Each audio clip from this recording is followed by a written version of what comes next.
Puji Tuhan, shalom saudara. Shalom. Kita bersyukur pada Tuhan kita boleh ada sampai hari ini. Semua karena kebaikan Tuhan, Amin. semua karena kemurahan Tuhan. Amin. Kita bersyukur Tuhan sudah memberikan kemerdekaan buat kita dan bangsa kita juga memperingati hari kemerdekaan yang ke-76, Indonesia merdeka. Merdeka. Haleluya.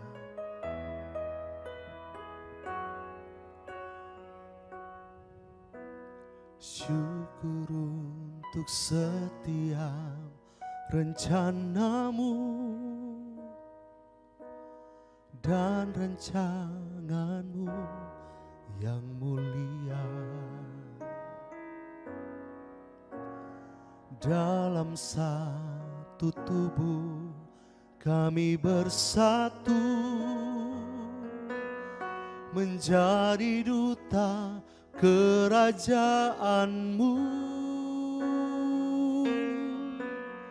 Ku ucapkan berkat atas Indonesia, biar kemuliaan Tuhan akan nyata bagi bangsa ini. Kami berdiri dan membawa doa kami kepadamu. Sesuatu yang besar pasti terjadi dan mengubahkan negeri kami. Hanya namamu Tuhan ditinggikan atas seluruh bumi.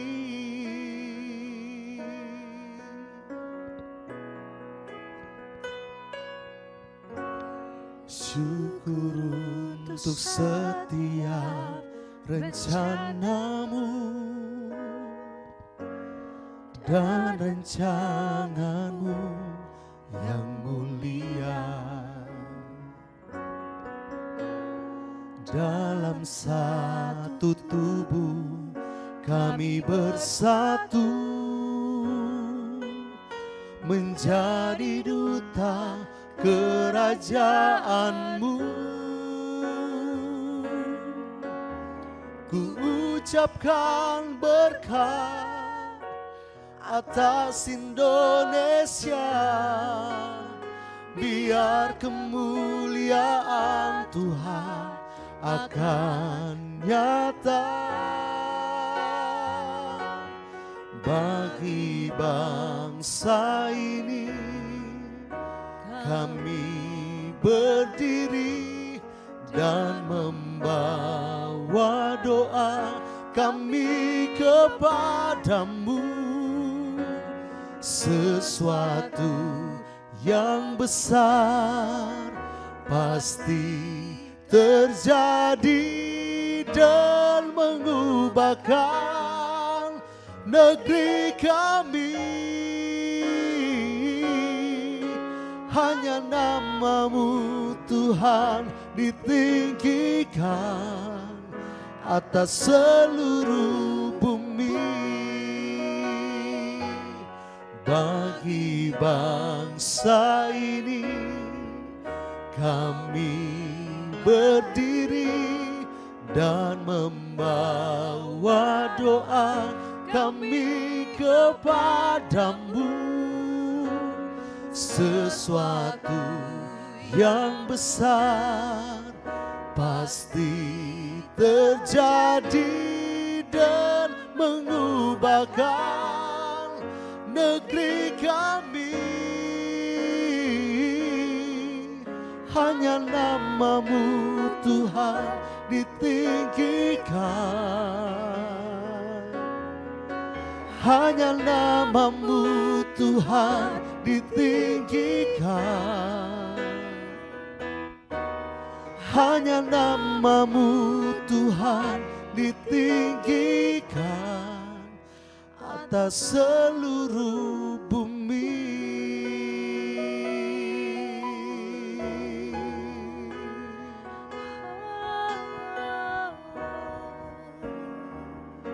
Terima kasih Tuhan, Syukur bagimu, buat kemurahan-Mu. syukur bagimu Tuhan. Terima kasih Tuhan. Haleluya, haleluya. Terima kasih kami bersyukur buat kebaikan-Mu Tuhan, buat kemurahan-Mu Tuhan. Haleluya. Terima kasih Yesus, tiada seperti-Mu. Haleluya. Ku sembah, ku sembah. Oh, Terima kasih Tuhan, terima kasih Tuhan, Engkau baik Tuhan. Terima kasih Tuhan. Haleluya, haleluya. Terima kasih. Kami bersyukur Tuhan. Haleluya, haleluya. Terima kasih. Terima kasih Tuhan. Terima kasih. Terima kasih Yesus. Haleluya, haleluya. Dengan apakan kami balas segala kebaikan-Mu dalam hidup kami Tuhan. Hanya dengan ucapan syukur yang kami bawa kepada Tuhan. Kami membawa hidup kami menjadi persembahan yang kami bawa. Dengan hati yang lebih lagi sungguh-sungguh di hadirat-Mu Tuhan. Membawa pujian syukur kami, sembah kami kepada-Mu Tuhan. Terima kasih Tuhan. Terima kasih Tuhan. Kau Allahku yang setia. Ku bersyukur. Haleluya. Terima kasih Tuhan. Kau Allah yang setia, Bapa yang mulia, kasih-Mu besar Tuhan. Kau pulihkan hidupku. Kaulah harapanku.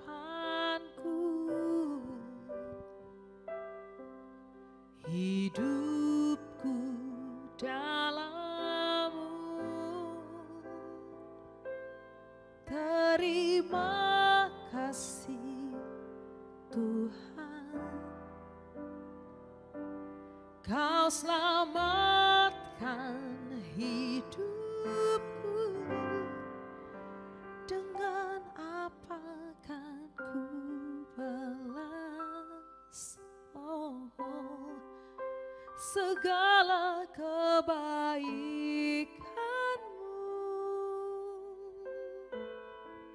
Segenap hatiku menyembah-Mu, Yesus. Ku bersyukur padamu. Dengan apa kan ku balas segala kebaikan-Mu.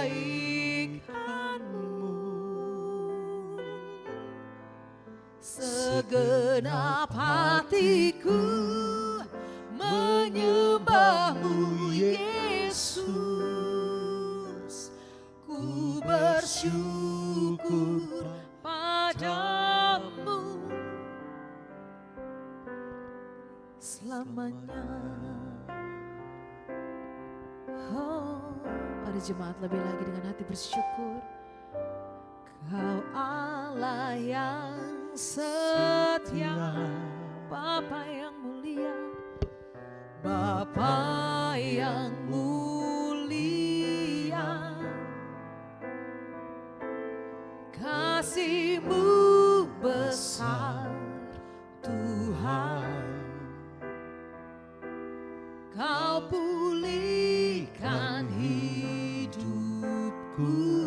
sebab Kaulah harapanku. Kaulah harapanku, hidupku dalam-Mu. Terima kasih Tuhan, Kau selamatkan hidupku. Dengan apa kan ku balas segala kebaikan-Mu. Segenap hatiku menyembah-Mu Yesus. Ku bersyukur padamu. Dengan apa kan ku balas segala kebaikan-Mu. Segenap hatiku menyembah-Mu Yesus. Ku bersyukur padamu selamanya. Dengan apa kan kami balas Tuhan? Dengan apa kan ku balas segala kebaikan, segala kebaikan-Mu. Segenap hatiku menyembah-Mu Yesus. Kami bersyukur, ku bersyukur padamu. Dengan apa kan ku balas segala kebaikan-Mu. Segenap hatiku menyembah-Mu Yesus. Ku bersyukur padamu selamanya. Selamanya, selamanya, selamanya, selamanya. Dengan hati bersyukur, terima kasih Tuhan. Dan saat ini kami mau dengarkan firman Tuhan yang menjadi kekuatan bagi kami. Terpujilah Engkau Tuhan, dalam nama Tuhan Yesus kami berdoa, bersyukur. Haleluya. Amin. Jemaat Tuhan, mari bersama kita akan mendengarkan firman Tuhan yang akan memberi kekuatan bagi setiap kita. Puji Tuhan, Shalom.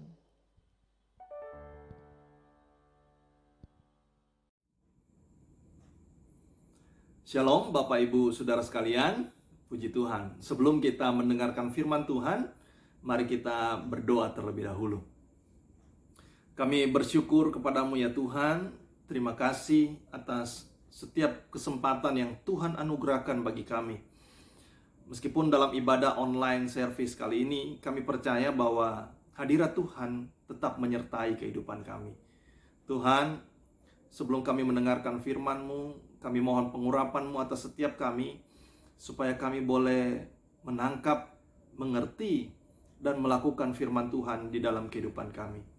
Berfirmanlah bagi kami ya Tuhan, sampaikanlah apa yang menjadi isi hati-Mu bagi kami. Kami siap untuk mendengar firman-Mu, dalam nama Tuhan Yesus kami berdoa, haleluya, amin, amin, puji Tuhan. Shalom Bapak Ibu Saudara sekalian, tetap semangat, merdeka. Masih dalam suasana kemerdekaan karena kita ada di bulan Agustus, di mana negara tercinta kita Republik Indonesia merayakan ulang tahun yang ke-76, ulang tahun kemerdekaan dari penjajahan gitu ya. Nah, kalau kita bicara soal kemerdekaan, bagi orang Yahudi, konsep kemerdekaan itu yang pertama adalah merdeka dari perbudakan. Itu sebabnya kita tahu kisah tentang Musa membawa bangsa Israel keluar dari tanah Mesir untuk menuju suatu negeri atau tanah perjanjian yang berlimpah-limpah susu dan madu. Tadinya mereka menjadi budak di Mesir dalam perjanjian lama. Nah, dalam perjanjian baru, konsep kemerdekaan orang Yahudi adalah merdeka dari penjajahan. Karena di perjanjian baru, orang Yahudi berada dalam kekuasaan kekaisaran Romawi yang menjajah mereka. Itulah sebabnya ketika Yesus datang ke bumi, kemudian melakukan banyak mujizat, ada yang buta melihat, yang lumpuh berjalan, bahkan yang mati dibangkitkan, orang yang kelaparan bisa diberi makan hanya dengan 5 roti dan 2 ikan. 5.000 laki-laki bisa makan sampai kenyang. Bahkan ada 12 bakul sisanya. Dan ada banyak mujizat yang Yesus kerjakan lainnya. Nah, itu sebabnya kemudian orang Yahudi menganggap bahwa Yesus ini adalah raja orang Yahudi yang akan membebaskan mereka dari penjajahan kekuasaan Romawi pada waktu itu. Namun ternyata yang Yesus tawarkan itu lebih dahsyat, lebih besar daripada hanya sekedar merdeka dari perbudakan atau merdeka dari penjajahan. Tetapi yang Yesus tawarkan kepada orang Israel, orang Yahudi, bahkan kepada semua orang yang percaya bahwa kita dimerdekakan dari dosa. Wah, luar biasa. Merdeka dari dosa. Nah, kalau kita membaca Yohanes pasalnya yang ke-8 ayat 30 sampai ayatnya yang ke-36. Yohanes pasalnya yang ke-8 ayat 30 sampai ayat 36. Kita akan membaca firman Tuhan ini. Yohanes pasal yang ke-8 ayat 30 sampai 36. Bapak Ibu bisa mengikuti dengan membaca Alkitab ayat yang sama di rumah masing-masing. Yohanes pasal 8 ayat 30 sampai 36. Perikop firman Tuhan adalah kebenaran yang memerdekakan. Dari perikop ini kita udah bisa punya gambaran bahwa yang memerdekakan itu adalah kebenaran. Nah, mari kita pelajari bagian firman Tuhan ini. Setelah Yesus mengatakan semuanya itu, banyak orang percaya kepadanya. Maka katanya kepada orang-orang Yahudi yang percaya kepadanya, "Jikalau kamu tetap dalam firman-Ku, kamu benar-benar adalah murid-Ku, dan kamu akan mengetahui kebenaran, dan kebenaran itu akan memerdekakan kamu." Jawab mereka, "Kami adalah keturunan Abraham, dan tidak pernah menjadi hamba siapapun. Bagaimanakah engkau dapat berkata, kamu akan merdeka?" Kata Yesus kepada mereka, "Aku berkata kepadamu, sesungguhnya setiap orang yang berbuat dosa adalah hamba dosa.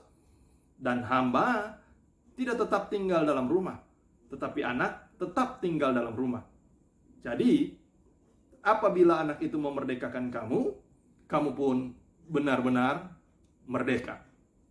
Nah, mungkin kita pun sama dengan orang-orang Yahudi yang percaya pada waktu itu.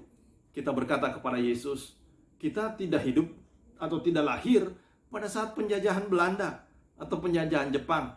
Bagaimana kita bisa dikatakan kita akan merdeka? Orang waktu kita lahir, kita sudah merdeka kok. Kita tidak lahir pada zaman penjajahan kok. Nah, sama dengan orang Yahudi pada waktu itu. Mereka berkata kepada Yesus, "Kami ini adalah keturunan Abraham. Bagaimana engkau bisa berkata bahwa kamu akan merdeka?" Nah, dalam ayat 34, Yesus berkata demikian. Kata Yesus kepada mereka, "Aku berkata kepadamu, sesungguhnya setiap orang yang berbuat dosa adalah hamba dosa." Setiap orang yang berbuat dosa adalah hamba dosa. Nah, inilah yang Yesus tawarkan mengenai konsep kemerdekaan. Karena yang dikatakan oleh firman Tuhan bahwa setiap orang yang berbuat dosa itu berarti adalah hamba dosa. Nah, Roma pasalnya yang ketiga ayat 23, Alkitab mengatakan bahwa semua orang telah berdosa, kehilangan kemuliaan Allah. Semua orang, tidak terkecuali. Dan kalau kita membaca pasal 6 ayat 23, Alkitab bilang, upah dosa adalah maut atau kematian yang kekal. Akibat dosa adalah maut atau kematian yang kekal. Itu sebabnya Yesus menawarkan sebuah kemerdekaan bagi setiap orang yang percaya. Dalam Yohanes pasal 3 ayat 16, setiap orang yang percaya tidak akan binasa, melainkan beroleh kehidupan yang kekal. Nah, saya ingin mengajak kita mundur sejenak untuk melihat kisah yang terjadi pada saat Adam dan Hawa pertama kali jatuh dalam dosa. Dalam Kejadian pasalnya yang ketiga. Nah, sebelumnya Adam dan Hawa itu diciptakan serupa dan segambar dengan Tuhan. Dan mereka diberikan mandat, diberikan kuasa untuk mengelola Taman Eden. Taman yang dibuat oleh Tuhan untuk dikelola oleh manusia. Semua Alkitab bilang pohon di taman itu boleh kamu makan. Bahkan Adam diberikan kepercayaan untuk menamai semua ciptaan Tuhan. Binatang-binatang yang ada di taman itu dinamai oleh Adam. Luar biasa. Kemudian diciptakanlah Hawa untuk menjadi penolong bagi Adam. Namun pada saat Kejadian pasalnya yang ketiga, kalau kita lihat ayatnya yang ketiga, kemudian ayatnya yang ketujuh dan ayatnya yang ke-23, kita bisa melihat di sana. Dalam Kejadian pasalnya yang ketiga, ular berkomunikasi dengan Hawa. Kata ular, semua pohon dalam taman ini kan kamu nggak boleh makan. Kata Hawa, oh enggak, kami boleh makan. Tetapi tentang pohon yang ada di tengah taman itu nggak boleh. Nggak boleh kami makan ataupun raba, nanti kami mati. Demikian kata Hawa. Nah, ayat yang ketujuh, kalau Bapak Ibu baca, setelah mereka kemudian singkat cerita mereka memakan buah pohon pengetahuan baik dan jahat itu, diambil oleh mereka lalu dimakan, lalu Hawa memberikannya juga kepada Adam. Apa yang terjadi? Ternyata mereka tidak mati. Tidak mati. Padahal dalam ayat yang ketiga Hawa bilang apa? Kalau kami makan atau raba nanti mati. Tetapi ternyata tidak mati. Apakah Tuhan salah berfirman? Atau Tuhan keliru waktu memberikan peringatan? Atau hanya sekedar menakut-nakuti Hawa, jangan kamu makan loh ya, nanti awas ya, nanti kamu mati. Apakah hanya sekedar seperti itu? Atau gimana? Nah, waktu saya baca ayat ini, saya juga tentunya merenungkan kok bisa ya katanya mati, tapi ternyata nggak mati. Nah, ternyata dalam Alkitab itu kematian ada 3. Yang pertama adalah kematian secara fisik, secara jasmani. Apa itu? Terpisahnya roh atau jiwa dari tubuh. Nah, ini kita seringkali melihat orang-orang yang mengalami kematian secara fisik ini. Adam dan Hawa tidak langsung mengalami kematian secara jasmani. Akan tetapi, kalau ayatnya yang ke-23 kita baca, setelah mereka jatuh dalam dosa, atau mereka lihat mereka telanjang, mereka coba menutupinya dengan daun pohon ara ketelanjangan mereka. Lalu ketika Tuhan datang, lalu kemudian singkat cerita mereka diusir dari Taman Eden, keluar dari Taman Eden. Nah, waktu mereka jatuh dalam dosa, keluar dari Taman Eden, Alkitab mulai mencatat tuh usia manusia. Sebelumnya tidak ada usia. Kita nggak tahu berapa lama Adam itu hidup sebelum dia jatuh dalam dosa. Kita nggak tahu. Alkitab juga nggak mencatat. Tidak ada perhitungan umur sebelumnya. Tetapi waktu mereka jatuh dalam dosa, barulah ada perhitungan umur. Kita tahu kemudian Adam meninggal usia 900-an tahun. Kemudian ada keturunan Adam yang paling panjang usianya Metusala 969 tahun. Kemudian turun-turun jadi 800, 700, 600, 500. Sampai pada zaman Musa, Musa berkata bahwa 70 dan 80 tahun manusia hidup. Kalau dia kuat, selebihnya adalah kesukaran dan penderitaan. Barulah ada perhitungan umur, kematian jasmani. Ternyata Tuhan nggak salah. Kematian jasmani mereka alami sejak ada bibit dosa masuk dalam tubuh Adam dan Hawa. Tapi ada jenis kematian yang kedua, yaitu kematian secara rohani. Apa itu? Terpisahnya hubungan antara Allah dan manusia. Ini yang langsung dialami oleh Adam dan Hawa. Yang tadinya mereka di Taman Eden begitu intim bersekutu dengan Tuhan, namun kemudian ketika mereka melanggar perintah Tuhan, masuk bibit dosa ke dalam tubuh mereka, akibatnya hubungan antara Adam dan Hawa, antara manusia dengan Tuhan, terpisah karena dosa. Tapi puji Tuhan, kita punya Tuhan yang baik, Tuhan yang sangat mengasihi kita, sehingga kemudian ada jalan salib, ada pengorbanan Kristus yang bisa mendamaikan kembali antara kita dengan Tuhan.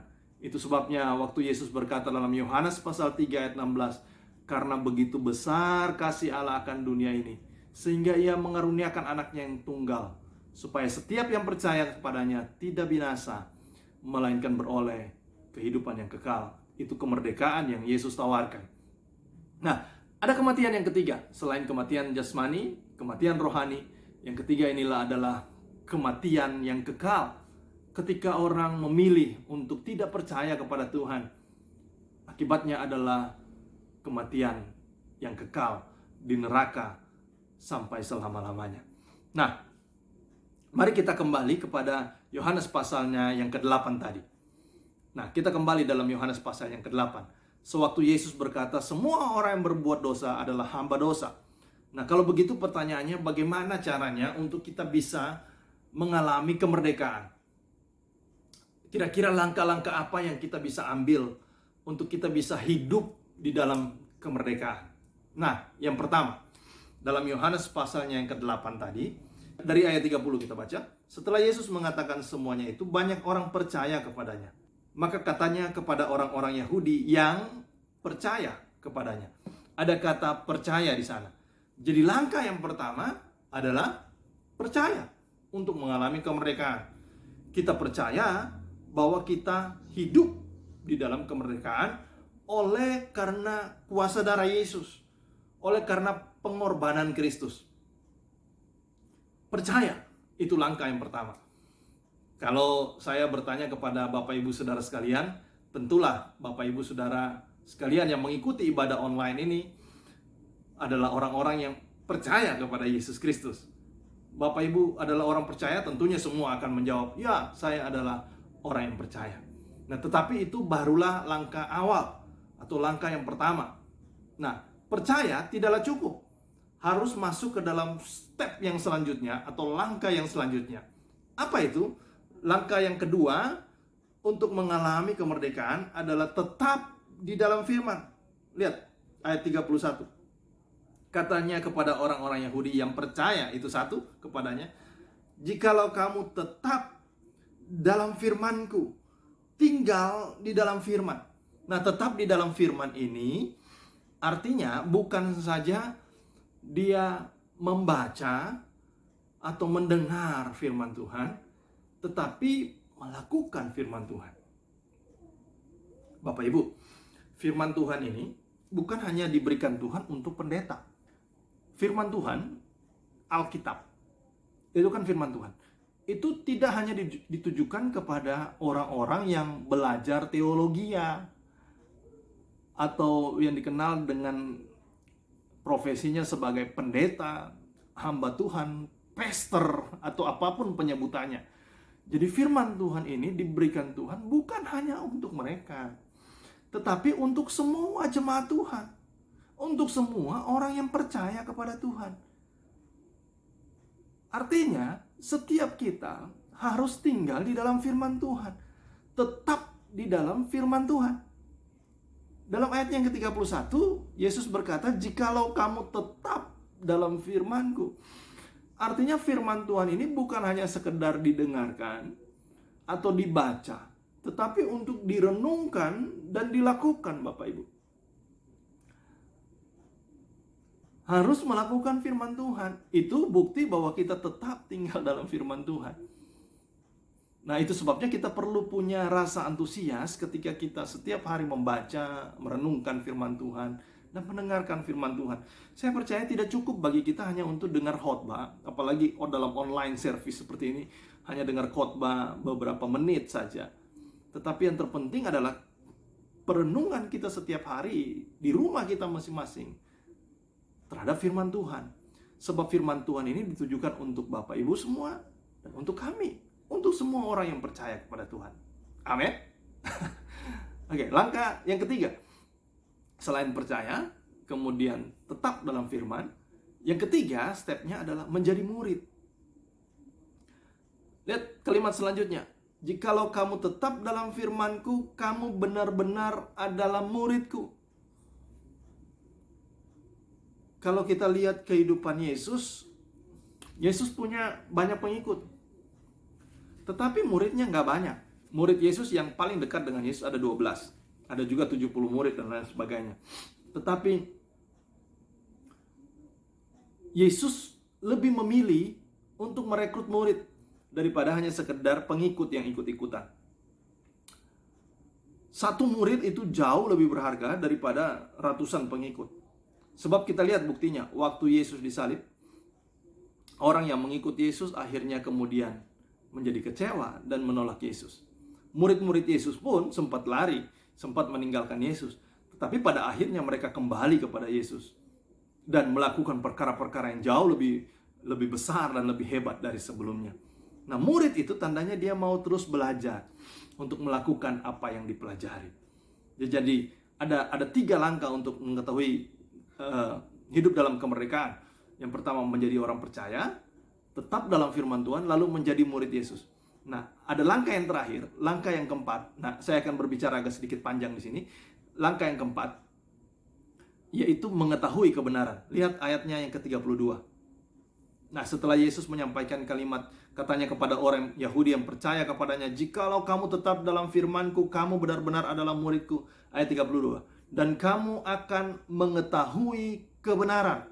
Dan kebenaran itu akan memerdekakan kamu. Nah, ini poin pentingnya. Tahu kebenaran, lalu kebenaran itulah akan memerdekakan kita. Mengetahui kebenaran, dan kebenaran akan memerdekakan kita. Nah, kata kebenaran dalam teks ini, dalam bahasa aslinya Yunani, dipakai kata aletheia. Aletheia itu punya 3 arti. Yang pertama, keadaan yang sebenarnya.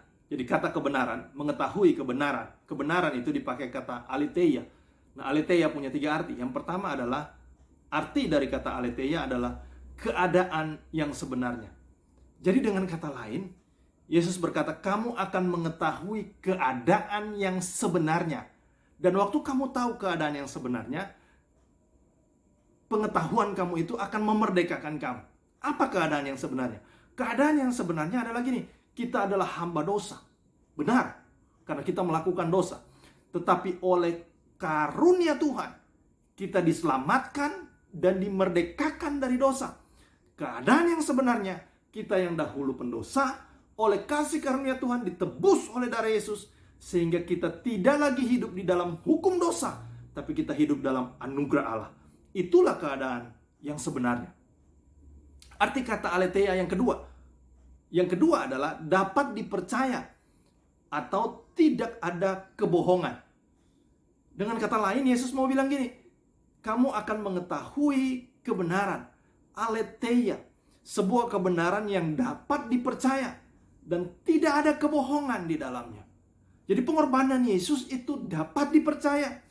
Tidak ada kebohongan di dalamnya. Apa yang Yesus telah buat untuk hidup manusia dapat dipercaya. Tidak ada kebohongan di dalamnya. Waktu kamu tahu itu, kamu akan merdeka oleh pengetahuan itu. Yang ketiga, arti dari kata aletheia. Aletheia berarti tidak ada kesalahan. Nah, firman Tuhan itu tidak ada kesalahan. Yesus tidak pernah salah. Seperti ungkapan sebuah lagu tempo dulu yang suka dinyanyikan biasanya dalam keadaan-keadaan duka dan lain sebagainya. Yesus tidak pernah salah. Apa yang dia buat baik buat saya. Nah, Alkitab ini, firman Tuhan ini tidak ada kesalahan. Apa yang Yesus buat tidak ada kesalahan. Memang manusia berbuat dosa. Memang manusia berbuat salah. Tetapi oleh anugerah Tuhan, kita ditebus oleh darah Yesus. Sehingga kita tidak lagi berada di bawah kuasa dosa. Tetapi kita berada di bawah kuasa kasih karunia Tuhan. Kalau begitu, apa dampaknya bagi kita? Ya, dampaknya ketika kita tahu kebenaran yang membuat kita merdeka, dampak yang paling besar adalah kehidupan kita berubah. Kita diselamatkan oleh Tuhan. Kita tidak lagi hidup di bawah intimidasi dosa. Kita tidak lagi hidup di bawah bayang-bayang dosa. Tetapi kita hidup di bawah bayang-bayang kemurahan Tuhan, kemuliaan Tuhan yang senantiasa menyertai kita. Saya tutup dengan sebuah cerita. Satu kali ada seekor gajah sirkus. Saudara tahu gajah sirkus, gajah yang suka dipakai untuk bermain sirkus gitu, yang sudah dilatih secara khusus. Biasanya mereka dilatih sejak mereka kecil. Nah, waktu gajah ini masih kecil, dia ditaruh atau diikat di bawah sebuah pohon yang diberi patok. Pakai tali, lalu ada patok untuk mengikat gajah ini, sehingga dia tidak bisa lari kemana-mana. Langkahnya terbatas, hanya beberapa meter. Kemudian kalau dia mau paksa untuk keluar, maka dia akan merasa sakit pada lehernya. Karena ada patok yang tertancap di tanah. Ya maklumlah, gajahnya masih kecil. Nah, setiap hari dia mencoba untuk berusaha melangkah lebih jauh dari batas patoknya, tali yang sudah dipakai untuk mengikat, maka dia akan merasa kesakitan. Setiap kali dia coba, dia akan merasa kesakitan. Semakin keras dia mencoba, semakin sakit leher dari gajah itu. Sampai akhirnya dia kemudian sudah tahu batas-batas mana dia harus melangkah. Singkat cerita, gajah ini bertumbuh menjadi dewasa. Menjadi seekor gajah yang kuat dan punya tenaga yang besar. Dia diambil oleh tuannya untuk bekerja, untuk merobohkan pohon-pohon yang besar, mengangkat kayu-kayu yang berat. Semua itu bisa dilakukan oleh gajah ini. Tapi selesai dia melakukan pekerjaan, maka dia kemudian akan diikat kembali di patoknya. Yang sebenarnya, kalau dia berusaha untuk melangkah lebih jauh, maka patok itu dengan mudah akan tercabut. Karena gajah saat ini sudah bukan gajah yang kecil lagi, tetapi sudah gajah yang besar. Tetapi dia tidak akan pernah berani mencobanya, karena rasa sakit yang dia alami sejak dia waktu kecil. Kemudian ada burung beo datang. Burung beo berkata kepada gajah, "Gajah, kamu ini badanmu besar tapi otakmu nggak ada." "Loh, kenapa kamu berkata demikian?" "Iya, kamu itu kan habis ngangkat kayu-kayu yang besar. Kamu bisa merobohkan pohon yang besar. Masa hanya dengan patok yang kecil itu dan tali yang mengikat di lehermu, kamu nggak bisa keluar dari situ?" Gajah bilang, "Saya yang lebih tahu diri saya daripada kamu. Kamu tahu apa? Saya yang lebih tahu. Patok ini tidak bisa saya langgar. Karena semakin keras saya berusaha untuk mencoba untuk keluar dari batas patok ini, maka saya akan merasa kesakitan. Dari dulu juga begitu." Sadarkah kita bahwa seringkali hidup kita pun demikian? Kita menganggap bahwa kita yang lebih tahu diri kita.